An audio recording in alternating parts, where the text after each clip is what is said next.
Meet hope and goodness, twins that were rescued and adopted from being killed. Every year, hundreds of twins are abandoned, rejected or killed in these villages in Nigeria because of an ancient superstition that still exists as of 2024. As recent as last week Saturday, we have our youngest set of twins coming in. In fact, those twins are 1 week old today. The outright killing is almost zero now. Since we have a lot of advocacy done among them, they are now saying, okay, we are not going to kill, but we will not be able to live with them for now. In these villages, twins are seen as evil, so keeping them means attracting the wrath of the gods. Hence, once a woman has twins, they are either killed or the twins are put up for adoption. A few of these twins actually have been rescued, but many also don't get the chance to make it because they actually been killed. As of 2024, this practice still goes on.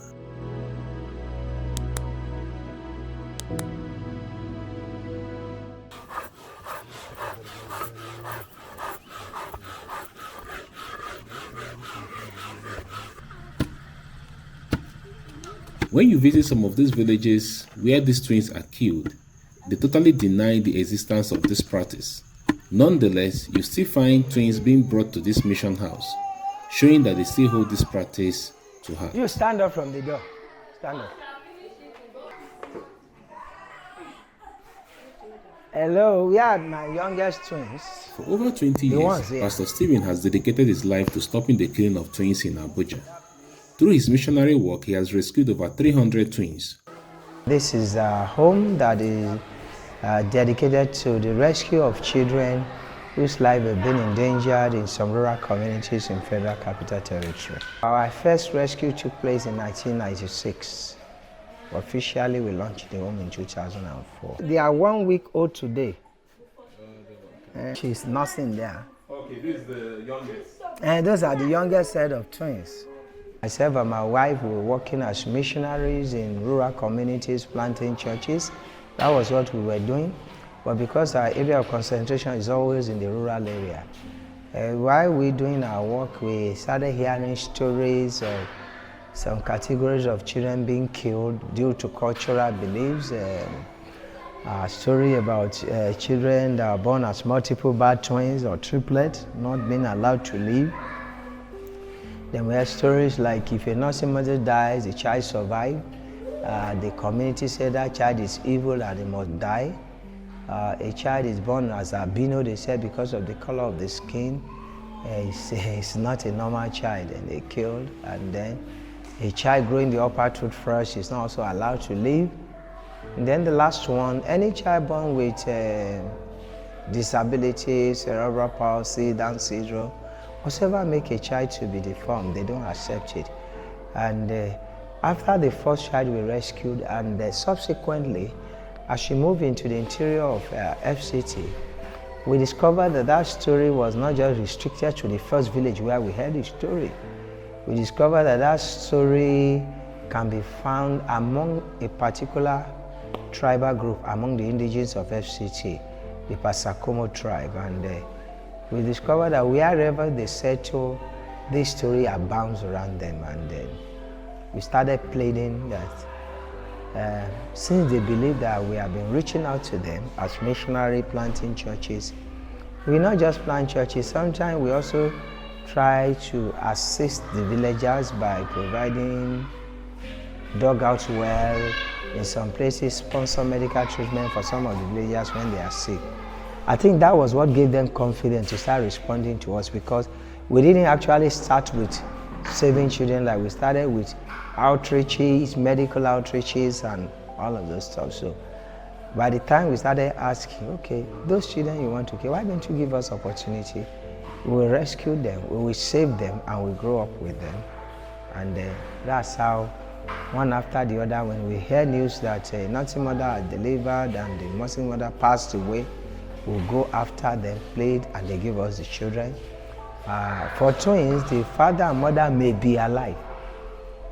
Most times, the mother and father of the twins or triplets are alive, but since the culture says they are forbidden children, the family, after speaking with us, they willingly give us the children. So that's how we got involved in the saving of the life of the children. How do you handle issues of feeding this?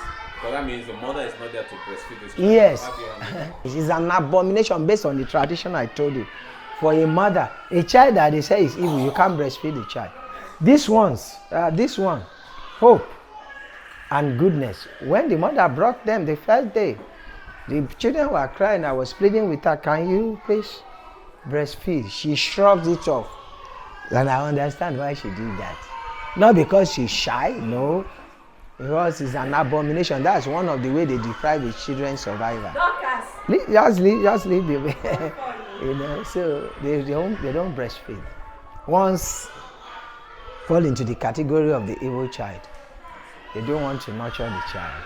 And so once they come in here, like this one, the mother still comes around. Even before they started eating, have you seen her anytime she comes and say, I want? No, you won't even give a gift. You just say hi and then go. So infant formula until when they get to 5 months, and then we introduce pap, but it's a special pap mixed with soya beans, granola, crayfish, and other things. We blend it and we still add milk so that they can get weight in time. I should come and serve you. Come on, sir.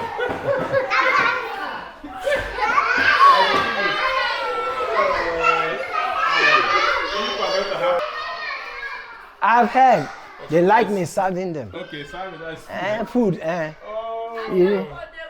Okay, that's why they say come and serve Serve them. us. You normally serve them. Oh my God. When daddy is at home, they like me serving because they know daddy serves better.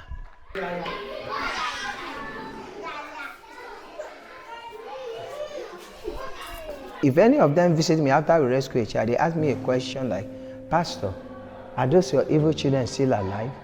Because their belief is that the gods will be coming to kill them even in my house. And because I've been walking around culture a lot, and it's not just in FCT, I've gone to other parts of Nigeria and found some culture existing where they have some erroneous belief or tradition that endangers the life of children. I have a boy whose father did not surface for 19 years. He just surfaced last week Sunday to come and see his son. Why? Because deep down inside, his belief is that, oh, this boy killed his mother to survive, and we took the boy from him. So why will a father not come and look for his son for 19 years if there's not something underground that is making him to feel I have nothing to do with that child? So after 19 years, he's not coming. And that 19 years was because somebody, his cousin, pressurized him to come. His cousin has been speaking with me and been telling him, even if whatever, God go and look for that boy, whether he's alive or not. So eventually, he showed forth after 19 years. So what you've mentioned is very critical.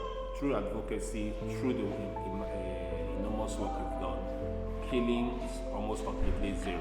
Yes. But living with them is something that's an issue, Yes. which is why they still bring them to you. Yes. What about because there are categories of people you mentioned? It talks about twins. What about like the albinos, the disciples? Is it the same? It's the same culture. All those categories of children I mentioned, their tradition says once you have those categories of children, they must be killed, poisoned, or abandoned somewhere in the community to die, because that's the belief. And you know, when you talk about people believe, it's not something you just wish away.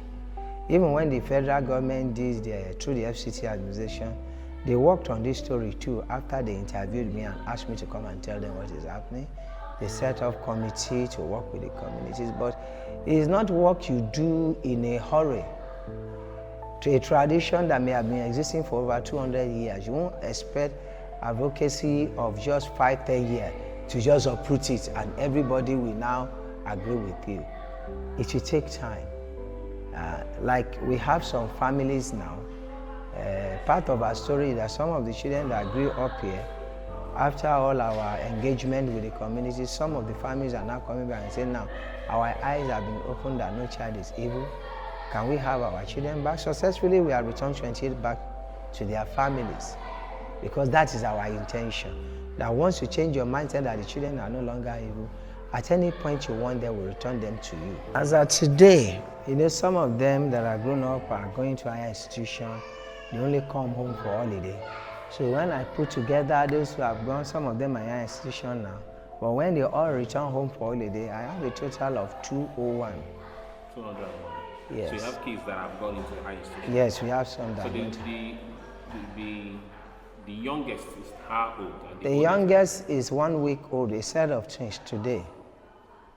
Two boys, they are the youngest in the house. 1 week old set of twins. They were born on the 2nd of March. Today is Today's 9. just 1 week plus now. Please subscribe if you're new and check out other content that we have on the channel. If you find today's video interesting, what you can do is to support this heritage home because they're doing incredible work. Please check the description of this video. You'll find their account numbers there, whether in dollars or in Naira, as well as their phone numbers and other details. You can connect to them, support the work they're doing because they're doing an interesting job and they're saving lots of these children. Imagine the destiny and the life and where these children would have been without this incredible work that this missionary has done and is still doing.